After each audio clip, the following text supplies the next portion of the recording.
El expresidente Rafael Correa finalmente decide hablar luego de los acontecimientos sobre el impedimento de poder entrar a los Estados Unidos. El expresidente tocó el punto crucial en todo este asunto y es el pedido de la visa. Lo invito, amigo, a quedarse hasta el final de este video porque aparte del tema de poder entrar a los Estados Unidos también habla de la coyuntura actual y de los apagones que vienen suscitándose en nuestro país, donde parece que ahora se va a incrementar el tiempo sin la energía, que pasará de 10 a 12 horas según rumores del propio Carondelet. Recuerde también dejar su me gusta y compartir este video para llegar a más personas. Escuchemos al expresidente. Tarde hoy un mes, abrazo a ustedes y a toda Argentina. Mira, créeme que es una mezcla de sentimientos, pero creo que predomina la profunda decepción. Tú sabes que yo estudié, viví 4 años en Estados Unidos, tengo 2 títulos, un máster, un PhD de Economía de universidades estadounidenses. Fueron años muy felices en que conocí ese gran país, conocí a su gente y rehusaba creer el nivel de imperialismo al que pueden llegar en sus relaciones internacionales. Pero ya tengo que superar esa ingenuidad porque las muestras son claras, ¿no? Por ejemplo, ya se sabe que me espió la CIA, no creía que era tan importante. Bueno, ya hay un juicio en España con más que pruebas de que me espió la CIA, a mí, a mi familia, a mi gobierno, pero después como expresidente también. Detrás de la persecución que se ha dado en Ecuador y en América Latina, ahí no existen coincidencias, es una estrategia regional, está la embajada de Estados Unidos respectiva. Aquí estaba el embajador Michael Fitzpatrick, un sinvergüenza que se creía virrey, le permitía ser virrey, que se reunía todas las semanas con la fiscal, una corrupta que nos perseguía. Para perseguirnos, para evitar que vuelva el correo. Y ahora esto del Departamento de Estado con el nuevo embajador, en que sin haberles pedido vista, me declaran no elegible para visa, pero por haber sido un funcionario corrupto, ¿no? Nadie en el mundo ha aceptado la sentencia híbrida contra mí, ni Interpol. Tenemos los supuestos condenados, han tenido asilo de 5 países con Estado de Derecho tan sólidos como México, Bélgica, Canadá. Es evidente que es una payasada, una persecución. Pero se acogen de esto para, sin haberles perdido vista, decir que soy inelegible para visa, no elegible. Sin haberles pedido visa, te insisto, por haber sido un funcionario corrupto, pero lo más indignante, ¿no? Lo más perverso, lo más repugnante, incluyen a toda mi familia. Y publican eso, publican nombre y apellido de mi esposa, de mis hijos, poniéndolos en riesgo. El niño está estudiando en una universidad en otro país. Imagínate que le han eso a sus compañeros. O sea, es criminal realmente. Mi hijo era menor de edad cuando yo dejé la presidencia. Se supone que yo soy un corrupto. Tiene que ver un menor de edad, pero no solo eso. La culpabilidad penal individual, la culpabilidad por lazos de consanguinidad, consanguíneos, ¿no? Es un concepto medieval, premoderno, superado ya en todas partes del mundo, excepto por las mafias, porque todavía te vengan con tu familia. Estos son los mafiosos, pues. Los que están haciendo vengarse de mí por haber no extendido, yo dije pulsé, no extendí, venció y no lo renové el Tratado de la Base de Manta, por haberle dado asilo a Julian Assange, por enfrentar a sus títeres que han quebrado el país. Entonces, en venganza, involucran a mi familia. No hay derecho, Atilio, no hay derecho argentino, de derecha, de izquierda, que nos odien, que nos quieran. Pero no podemos atentar contra los mismos principios civilizatorios, que incluyen a Jorge Glass y su familia. Jorge Glass, que fue secuestrado después de violar la embajada de México en Quito. Un hecho sin precedentes en la historia mundial, no de América Latina, mundial. Secuestran a un refugiado político, lo cual es crimen en todas partes del mundo, incluyendo Ecuador. Y en lugar de repudiar esta acción, la están ratificando, pues, al negarle la visa a Jorge Glass, a toda su familia, incluyendo su ex esposa, de la cual se divorció hace 3 o 4 años. Entonces, es algo inaudito, es barbarie, pero a eso tenemos que enfrentar, y como te decía al inicio, yo era lo que más gustaba creer estas cosas, por el cariño que le tengo a ese país. Ya voy a superar esa ingenuidad, ya no es posible que siga teniendo tan ingenuo. Te digo, acá en Argentina por lo menos la prensa no informó los nombres de tus familiares ni de los familiares de Jorge Glass, hasta donde yo sé, por lo menos acá. Qué bueno. Pero no en el comunicado del Departamento de Estado y el comunicado que saca el sinvergüenza, el nuevo embajador, en Ecuador, los nombran a cada uno. Y no solo eso, se me olvidó decirle otra cosa, ¿no? El argumento es que yo soy un oficial corrupto, de acuerdo con la justicia ecuatoriana, que es de las peores del planeta, la han destrozado totalmente, ¿ya? Y atentar a los derechos humanos.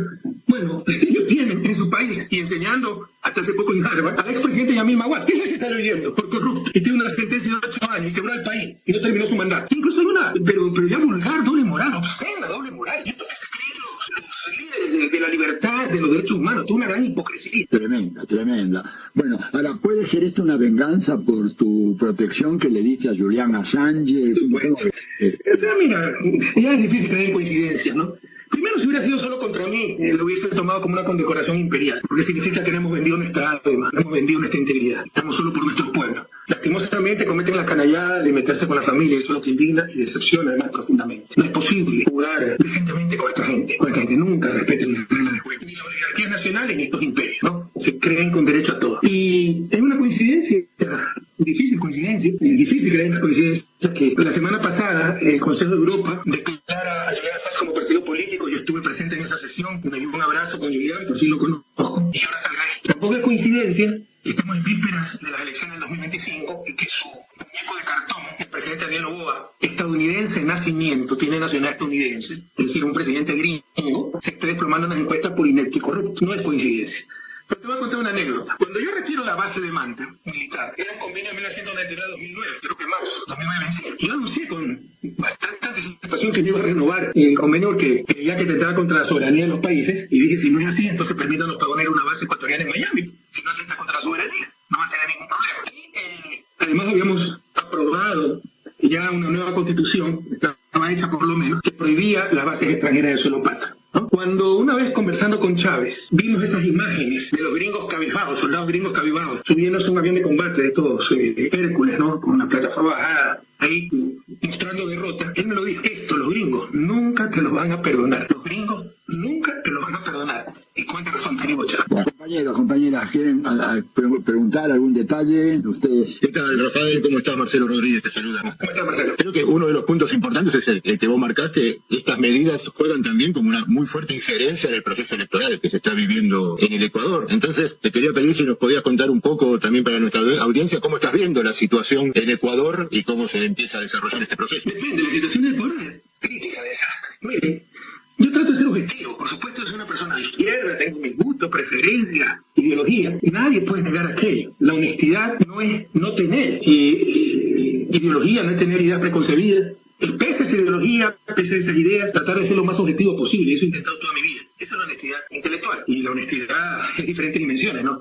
Algunos creen que ser honesto es no recibir una coima, un soborno y mienten todos los días. Se está siendo deshonesto intelectualmente. Y cuando tú tienes incidencias sobre los demás, como periodista, político, maestro, es mucho más grave el daño que haces. Es mucho más grave la deshonestidad. En toda mi vida he tratado de ser, como maestro, no como político, muy honesto, muy objetivo, honesto intelectualmente. Y efectivamente, yo, Atilio sabe, una de mis especializaciones en desarrollo económico, media vida me pasó estudiando el desarrollo económico, una de mis especialidades es el doctorado de economía. No he visto, y si estoy equivocado le agradecería que me corrija, que pueda corregirme, no he visto destrucción tan profunda y rápida de un país en época de paz, sin sanciones, sin bloqueo. Pero es algo kafkiano, como la metamorfosis de Kafka. De repente, Gregorio Samsa se despertó transformado de un bicho cuando era el día anterior un ser humano. Es el día y la noche, ¿no? Yo dejé al país como el segundo más seguro de América Latina. Hoy somos de los 5 más peligrosos del mundo. Yo dejé al país como una de las 5 matrices energéticas más seguras del mundo. Consejo Mundial de Energía, no es que lo dice un comité correísta. Pueden revisar el informe 2015.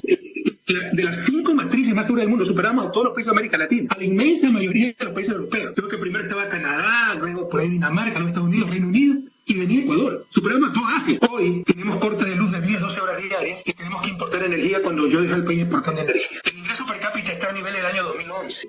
Dejamos al país con la segunda mejor red vial de América Latina y todo está destrozado. Dejamos al país con la segunda mejor infraestructura de América Latina. Los caminos son parte de la infraestructura, solo nos ganaba Chile. En infraestructura total, aeropuertos, puertos artesanales, carretera, solo nos ganaba Panamá por el canal de Panamá. Hoy todo está destrozado. Entonces, la situación del país a nivel social, económico es crítica. A nivel político, bueno, si política es buscar el bien común, también es crítica. A nivel político electoral, si cabe el término, frente al fracaso. Tercer gobierno en línea que fracasa, no solo por improvisados, por incompetentes, por corruptos, sino por el modelo. No creen en el Estado, no creen en nación colectiva. Tratan de imponer un neoliberalismo criollo corrupto, absurdo para nuestra realidad. Porque si quieren ser neoliberales, den el primer paso, que es la igualdad de oportunidades. No existe esto en nuestra América, la región más desigual del planeta. Eso va a fracasar, es crónica de una muerte anunciada. Entonces, frente a 3 gobiernos seguidos, que es un desastre, han destrozado el país, ni siguiendo un manual. Bueno, las perspectivas electorales se presentan con mucho dolor. ¿Por qué? Por las causas, ¿no? Por la coyuntura, pero se presentan muy favorables para nosotros. Y por eso probablemente la intervención descarada de Estados Unidos, de su embajador, para tratar de impedir nuevamente nuestra victoria. Porque en el 2023, recuerden ustedes que íbamos a ganar,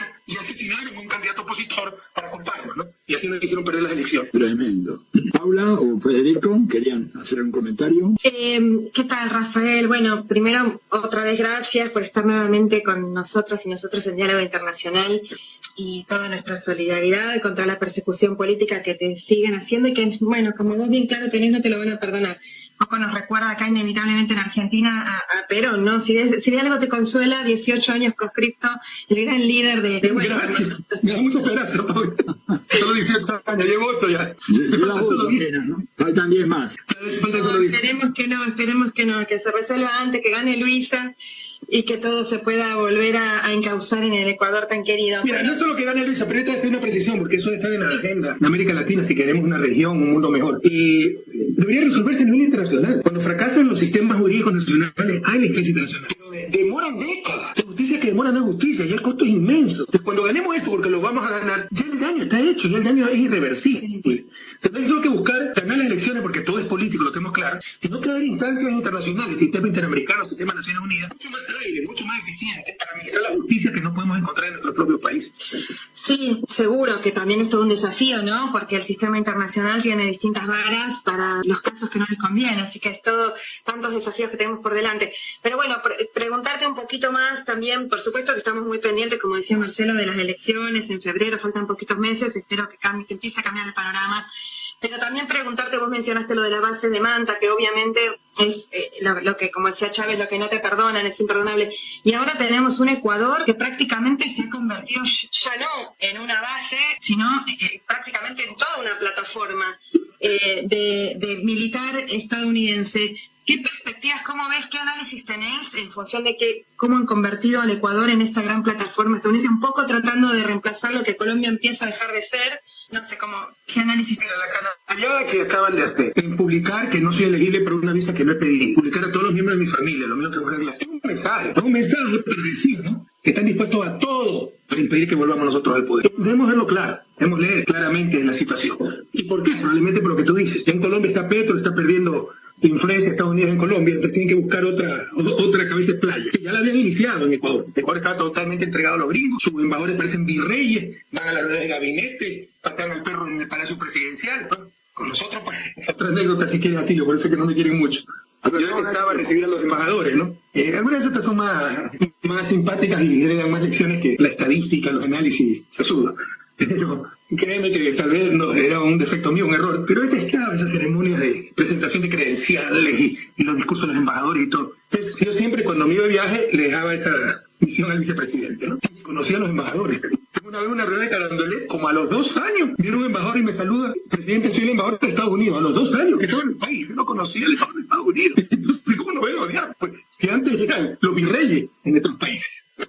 Bueno, entonces tu hipótesis, Pablo, es muy plausible, que van a apuntar al Ecuador, pero es un mensaje lo que nos han dado, de que están dispuestos a todo con tal de impedir que Ecuador retorne a la senda de la dignidad, a la senda de la prosperidad, a la senda progresista. Ya. Federico, ¿querés un comentario? ¿Qué tal, Rafael? Un gusto, la solidaridad también contigo.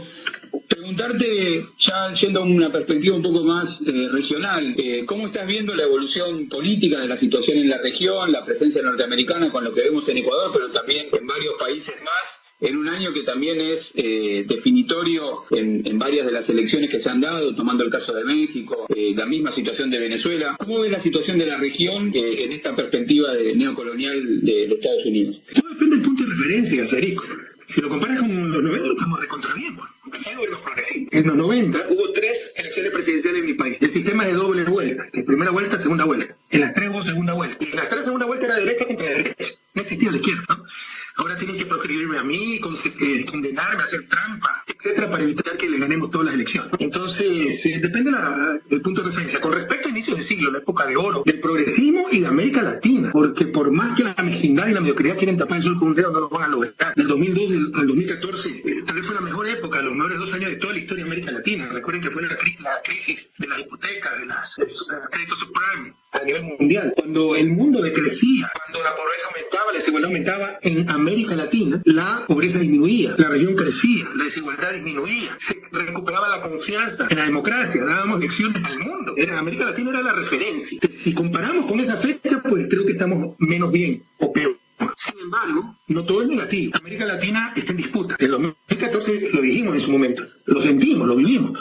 Hubo una arremetida conservadora, lo que yo llamé la restauración conservadora. Se nos vinieron con todo, como que a principios del siglo, cuando llegó Chávez, Lula, Cristina, Evo, Kirchner, quien te habla, como si estaban aturdidos, como si no podían procesar lo que estaba pasando. Ya en 2014 en adelante se vio claramente que se habían reorganizado, tenían discursos, tenían estrategias, tenían recursos ilimitados y se venían con todo, ¿no? Pero estaba sembrado. Entonces América Latina está en disputa. Yo creo que menos consolidada a nivel progresista y menos avances que inicio del siglo, pero, por ejemplo, en estos momentos Brasil, México y Colombia, las 3 más grandes economías de la región, ¿no? Si fue, hasta hace poco Argentina y Chile, las 5 más grandes economías de la región, tenían gobiernos progresistas. Nunca ni las 3 más grandes han tenido gobiernos progresistas, ni las 2 más grandes al mismo tiempo. Hace pocos meses teníamos las 5 más grandes y ahora tenemos las 3 más grandes economías. No todo es negativo, pero ¿qué es lo que veo? Tengo una izquierda más heterogénea, más light, con más contradicciones. Podríamos tener diferencias con Hugo Chávez, con Lula da Silva, con Cristina, pero lo fundamental actuamos como un equipo con las cosas muy claras. Acá para un Boric de Chile el enemigo es Maduro, pues está perdido en el espacio ese pobre muchacho, ¿no? En todo caso, también tiene que enfrentar en descargo de la nueva izquierda, la nueva ola progresista en América Latina, porque la podemos llamar así, por decirme está en México, está en Honduras, está en Guatemala, está en Colombia. Colombia nunca había llegado, Guatemala tampoco. Entonces con Álvaro Colón un poco, ¿no? Pero México, te imaginas, por fin mira al sur México, qué victoria que ha tenido Morena. En todo caso, el descargo de esta izquierda, que yo la considero un poco más heterogénea y más larga que la izquierda de principios del siglo, también enfrenta a un enemigo, un adversario más preparado, dispuesto a todo, a impedir cualquier avance. Y ya tiene la experiencia de principio del siglo. Ya saben cómo poner bastones en la rueda para que se caiga la bicicleta, para dañar todo. Entonces, es más difícil enfrentar las condiciones actuales. Y te consulto, Rafael, te repregunto sobre qué incidencia puede tener el desenlace electoral en Estados Unidos en la elección que hay este año. ¿Te parece que eso no afecta el tránsito del desafío de este nuevo progresismo? Te voy a decir mi aspiración y luego la realidad. Mi aspiración es que mientras América algún día sea lo suficientemente fuerte como para que sea absolutamente irrelevante lo que pase o debe pasar en Estados Unidos.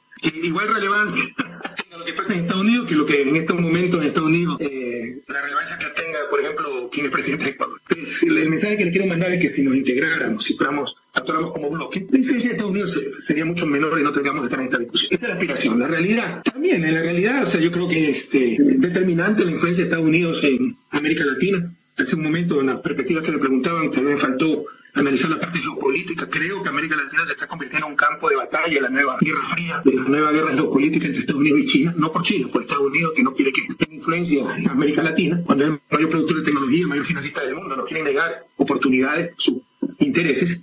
Pero ya la realidad sobre las elecciones, yo sinceramente creo que no cambia mucho. Claro, a nivel personal puede ser que Harris sea menos, no quiero usar palabras muy hirientes, pero menos cuestionable que Trump. ¿Ya? Pero en la política internacional, sobre todo hacia América Latina, eso cambia muy poco.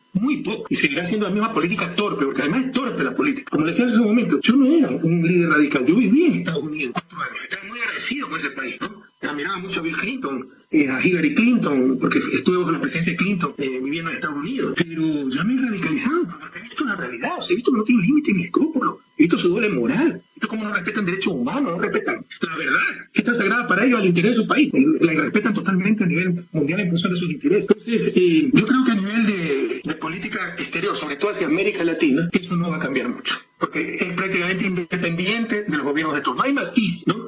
Matices, que un Obama puede ser algo menos perverso que un Trump, pero en esencial seguirá básicamente lo mismo, seguiremos siendo su patio trasero, todo lo que nos imponga será en función de sus intereses, y lo más grave es que muchos latinoamericanos aplauden como foca, creyendo que es por nuestro bien, ¿no? Claro. Hay en el fondo quien fija las orientaciones hacia América Latina es lo que ellos llaman el Deep State, ¿no es cierto? No importa quién está. Y además hay un dato muy importante que señalan los mismos analistas norteamericanos, la militarización de la política exterior de Estados Unidos hacia Latinoamérica. Bueno, una última pregunta por mi parte, porque estoy viendo el tiempo de radio, aunque no es radio esto, pero sí es radio.